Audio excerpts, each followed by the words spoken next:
Hello students, today we will start with chapter 4 Simple Equations. Now what are equations? An equation is a condition on a variable. Like this is an equation.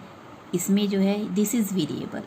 इसमें ये condition है कि अगर हम किसी भी number में like x we have taken as a variable as a number कि अगर हम उसमें 14 प्लस कर दें that will become equal to 20.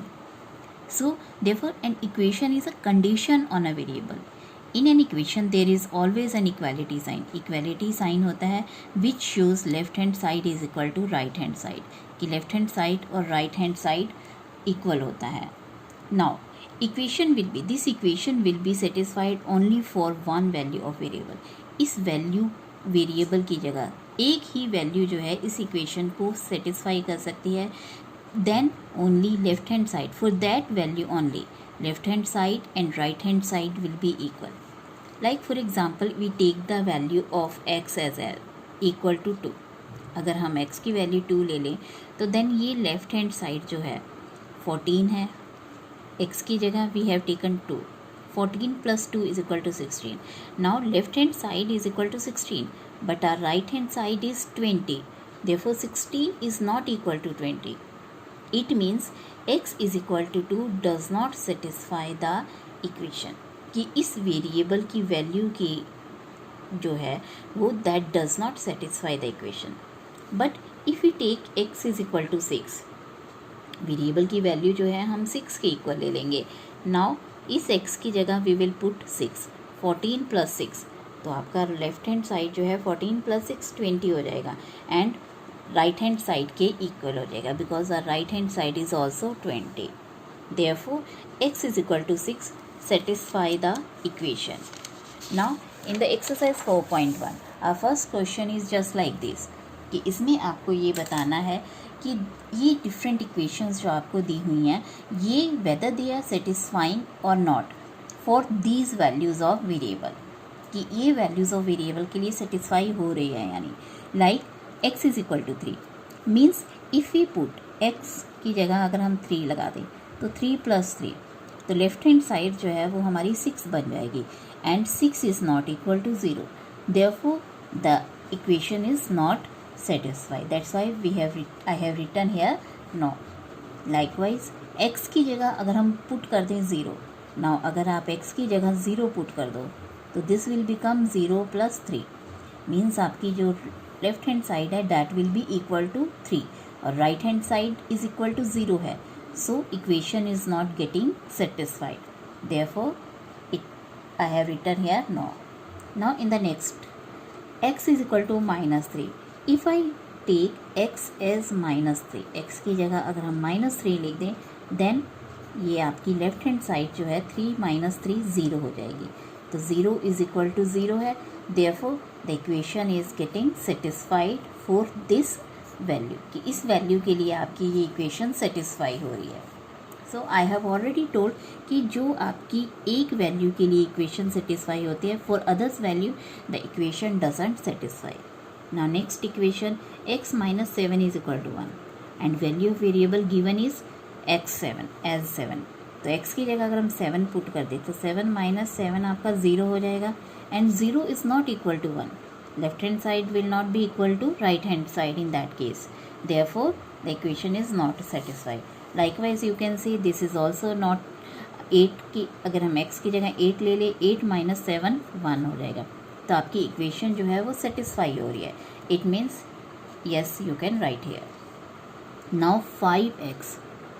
In 6th class we have already done that. This 5x means 5 multiply x.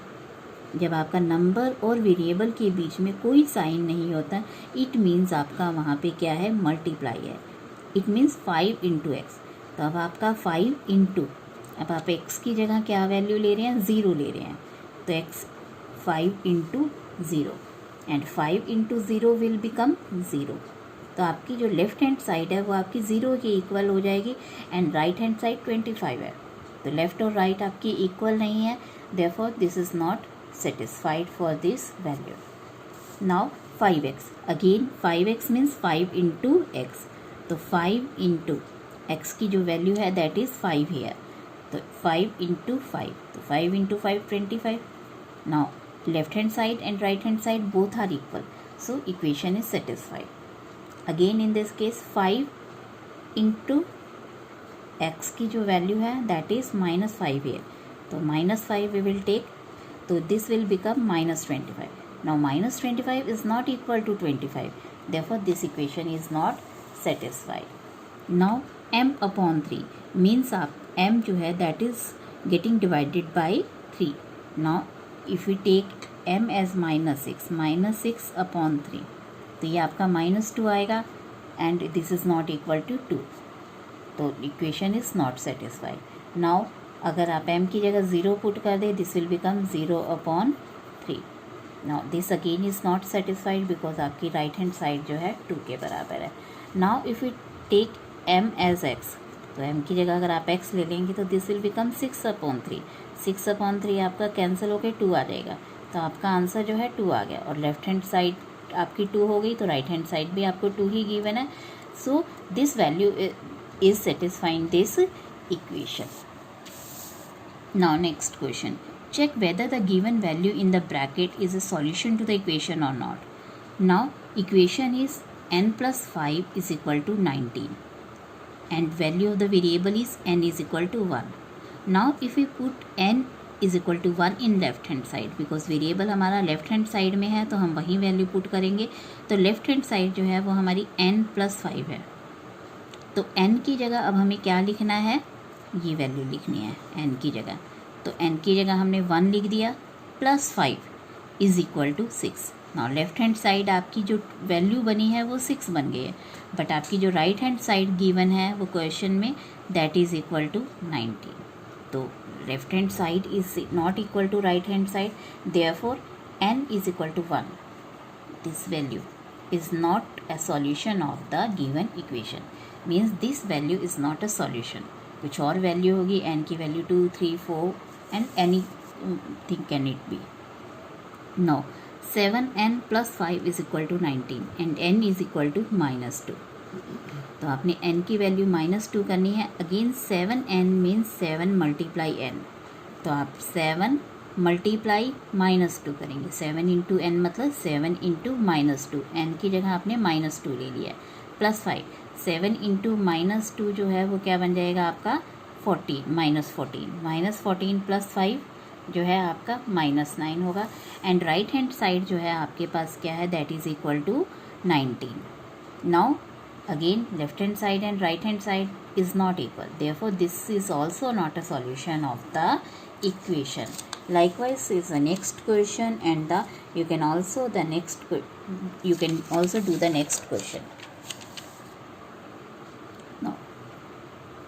Now आपने 4p है यहाँ पे, 4p का मतलब आपने जब वैल्यू p की लेनी है 0 है, तो it will become right left hand side 4 into 0 -3. तो 0 -3 आपका -3 होता है, एंड आपकी राइट हैंड साइड जो है that is equal to 13. Therefore left hand side is not equal to right hand side. Now solve the equation by trial and error method. Now you have to solve this equation कि for which value of p the equation will be satisfied. We don't know for which value of v the equation will get satisfied, so we have to use hit and trial method. कि trial and error method हम use करेंगे कि आपकी turn by turn हम different values put करेंगे and we will see for which value it will be satisfied. Like first of all we will take p is equal to 1. If we take p is equal to 1, then our left hand side will become 5 into p means 5 into 1, because p is equal to 1 we have taken, plus 2. 5 into 1 5 plus 2 7. तो आपका left hand side जो है 7 है, right hand side आपकी 17 given है. This is not satisfied and you can see for 2 it is also not satisfied, but when we put p is equal to 3, our left hand side become 5 into 3 plus 2 means 17. तो आपकी जो है right hand side और left hand side equal आ गई है. Therefore for this value the equation will be satisfied.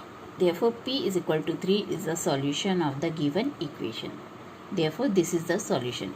इस variable की value p की वैल्यू अगर हम 3 लें, then the equation will be satisfied.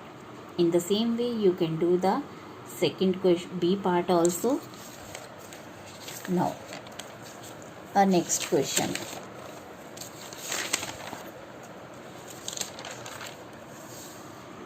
Write equations for the following statements.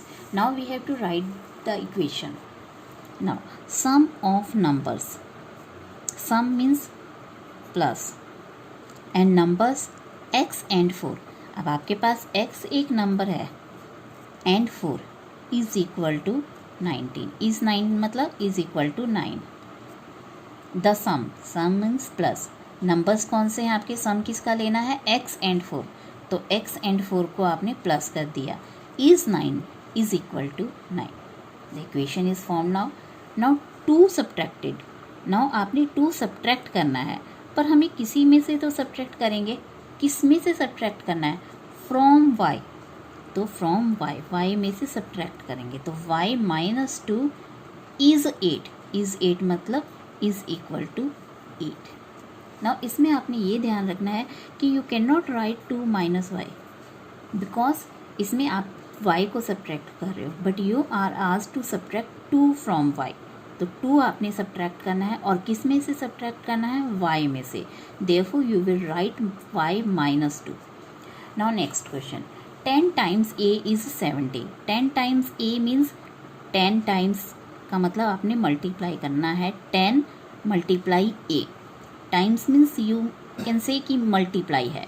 10 times a मतलब 10a is 70 is equal to 70.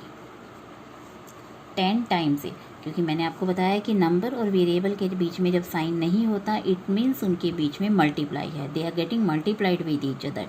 10a, 10 times a. Now number b divided by 5. अब b जो है वो divided by 5 है, तो b डिवाइडेड बाय 5 गिव्स 6, यानी the result will be equal to 6.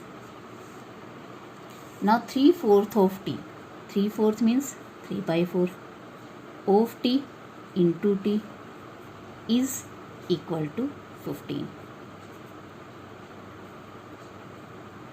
3/4 of t मतलब into t. of means into होता है, तो into t is equal to 15. Now 7 times m. Again times मतलब multiply. 7 multiply m. 7 multiply m को हम कैसे लिखेंगे? 7m plus 7. plus 7 means plus 7 gets you 77, यानी is equal to 77. Now 1/4 of a number x. 1/4 of number x. हमने 1/4 ले लिया. of means again multiply, तो 1/4 1/4. of means multiply. अगेन यहाँ पे multiply का साइन है, हमें डालने की ज़रूरत नहीं है. नंबर x को मल्टीप्लाई कर दिया. -4 gives 4, यानी is equal to 4. Now if you take away 6 means subtract 6. मतलब आपने ले लिया है, टेक अवे कर लिया है मीन्स सब्ट्रैक्ट हो गया है, तो आपने टेक अवे 6 यानी 6 माइनस कर दिया. बट आप अगेन फिर माइनस किस में से करेंगे? फ्रॉम. आपने किस में से माइनस करना है? 6 टाइम्स y. अब टाइम्स का मतलब अगेन मल्टीप्लाई है आपका. 6 टाइम्स y मतलब 6y. तो आप 6y में से आप इसे माइनस करेंगे. इफ़ यू टेक अवे का मतलब सब्ट्रैक्ट आपने 6 कर दिया. किस में से? From 6 times y. 6y. You get 60 is equal to 60.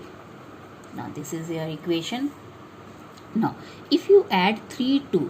अब आपने ऐड करना है 3. ऐड कर दिया 3, बट किस में ऐड करेंगे? Now add 3 to 1/3 of z. 1/3 of z मतलब 1/3 ऑफ मीन्स मल्टीप्लाई और z. 1/3 ऑफ z और ऐड आपने कर दिया. इफ़ यू ऐड 3 कर दिया. किस में किया? 1/3 of z. 1/3 of z you get 30. It means is equal to 30. या मल्टीप्लाई का साइन हटा भी सकते हैं, तो 1/3 z. Now next question. Write the following equation in statement form. आपने इन इक्वेशंस को लाइक फ्रॉम स्टेटमेंट्स हमने इक्वेशंस बनाई है. Now you have to form the statement from the equations. p + 4 is equal to 15. Sum है ये, तो the sum of p and 4 is 15. Now subtract हो रहा है, सब्ट्रैक्ट क्या नंबर हो रहा है 7, तो 7 subtracted from m is 3. Now again ये 2m है, 2m मतलब 2 टाइम्स m, और 2 टाइम्स को हम क्या बोलते हैं, ट्वाइस बोलते हैं, ट्वाइस. तो ट्वाइस अ नंबर, 2 टाइम्स को हम ट्वाइस बोलते हैं, 3 टाइम्स को हम थ्राइस बोलते हैं, बाकी हम 4 टाइम्स 5 टाइम्स बोलते हैं. तो twice a number m is 7. Now 1/5, क्योंकि ये आपका 5 से डिवाइड हो रहा है, 1/5 ऑफ m इज 3. आप इसे ऐसे भी लिख सकते हैं कि बिकॉज यहाँ पे 1/5 of m, this is the same thing. और आप ये भी लिख सकते हो कि m divided by 5 is 3. m divided by 5 is 3. You can also write like this. Now because this is 3 upon 5, so 3 upon 5 is written as 3/5 of m is 6. अब this 3p means 3 times, या फिर thrice p भी लिख सकते हो, thrice p, 3 times p plus 4, because plus 4 हो रहा है आपका, plus 4 gives you 25. Now आपका 2 सब्ट्रैक्ट हो रहा है, 2 सब्ट्रैक्टेड, बट किस में से सब्ट्रैक्ट हो रहा है, 4p में से, और 4p मीन्स 4 टाइम्स p, तो from 4 times p is 18. Now ये p आपका 2 से डिवाइड हो रहा है, प्लस 2, तो ऐड 2, आपने ऐड 2 किया है, बट किस में किया है, 2 half of a number, divided by 2 मतलब half of a number p gives 8. Now there are some word problems from which you have to set up the equation. First is Irfan says that he has 7 marbles. Irfan क्या कह रहा है कि उसके पास 7 marbles हैं. More than 5 times Irfan the marble Parmeet has, कि परमीत के पास जितने मार्बल हैं, कि he has 7 marbles more than 5 times the Parmeet has. अब 5 times the परमीत हैज़, अब 5 टाइम्स परमीत के पास कितने हैं, वी डोंट नो. सो परमीत के पास लेट मार्बल हैज़ 5 m हमने मार्बल अगर परमीत के पास ले लिए हैं, तो इरफान क्या कह रहा है कि 7 मार्बल्स मोर हैं. 7 मार्बल मोर मतलब 7 प्लस कर दिया आपने, और किस में प्लस करना है, then 5 times the marble Parmeet है, कि परमीत की मार्बल का 5 टाइम्स. अब परमीत के पास मार्बल जो है वो m है, तो उसका जो 5 टाइम्स होगा 5m. But it is said in the equation that Irfan has 37 marbles, कि इरफान की 37 मार्बल्स है, और हमने जो इरफान के मार्बल्स निकालने हैं that are equal to 5m + 7. So if you both, क्योंकि ये दोनों ही मार्बल जो हैं इरफान के हैं, तो हम इनको इक्वल कर देंगे and this will form an equation. Now second one is Lakshmi's father is 49 years old. Lakshmi's का जो फादर है that is 49 years old. He is 4 years older than, 4 years बड़े भी हैं, बट किससे 4 years बड़े हैं, देन 3 times लक्ष्मीज़ एज. अब 3 times हम किसी का भी तभी लेंगे जब हमें उसके बारे में पता होगा. So let the Lakshmi's age to be y years. y years हमने उसकी एज ले ली, तो उसकी 3 times हम कैसे करेंगे, 3y. ठीक है, इसे हम क्या ले लेंगे, 3y. अब इन्होंने क्या है, 4 years ओल्डर, मतलब 4 years बड़े भी थे साथ में, 3 times y, 3y + 4. तो देयरफॉर जो उनकी वैल्यू ऑलरेडी एज की दी हुई है दैट इज़ 49. तो Lakshmi father age given is equal to 49. तो ये दोनों ही लक्ष्मी के फादर की एज हैं, तो हमने दोनों को इक्वल कर दिया and the equation is formed. Now next part, The teachers tells that the class has highest marks, कि class at highest marks obtained by a student, कि highest marks जो हैं वो कितने हैं in the class is twice means 2 times the lowest marks. अब 2 times the lowest marks, अब हमें lowest marks नहीं मालूम है, so we have taken lowest marks as L. तो इसका जो 2 times है 2L हो जाएगा. और the class ये क्या है कि obtained class is twice the lowest marks + 7, तो +7 भी कर दिया. तो इसका मतलब क्या है कि highest marks in is twice the lowest marks, 2L +7. तो ये आपके हाईएस्ट मार्क्स आ गए, बट हाईएस्ट स्कोर जो ऑलरेडी क्वेश्चन में दिया हुआ है दैट इज़ इक्वल टू 87. तो हमने इसको और 87 को इक्वल कर दिया, तो हमारी जो है वो इक्वेशन फॉर्म हो गई है। Now in an equation isosceles triangle, isosceles triangle है, आइसोसेलेस ट्रायंगल जिसमें आपकी दो साइड्स जो हैं वो इक्वल होती हैं, एंड जब दो साइड्स इक्वल होती हैं तो आपकी दो एंगल्स भी इक्वल ही होते हैं। The vertex angle is twice the either base angle, इसमें हम जो है इसको वर्टेक्स एंगल बोलते हैं और ये हमारे बेस एंगल्स आ जाते हैं।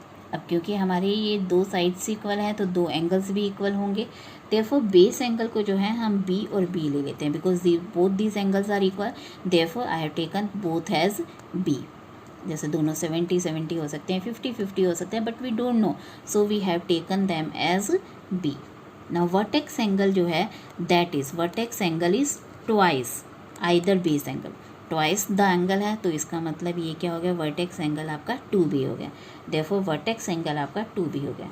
Now as we know that the sum of angles of triangle is 180 degree, कि हमारे तीनों एंगल्स का जो सम होता है that is equal to 180 degree, therefore इन तीनों एंगल्स को हम प्लस कर देंगे तो that will be equal to 180 degree. तो इनके साथ वेरिएबल के साथ अगर कोई नंबर नहीं होता तो 1 होता है, 1, तो 1 + 1 2, 2 + 2 4, 4b is equal to 180. Now equation is formed, 4b is equal to 180. Thank you.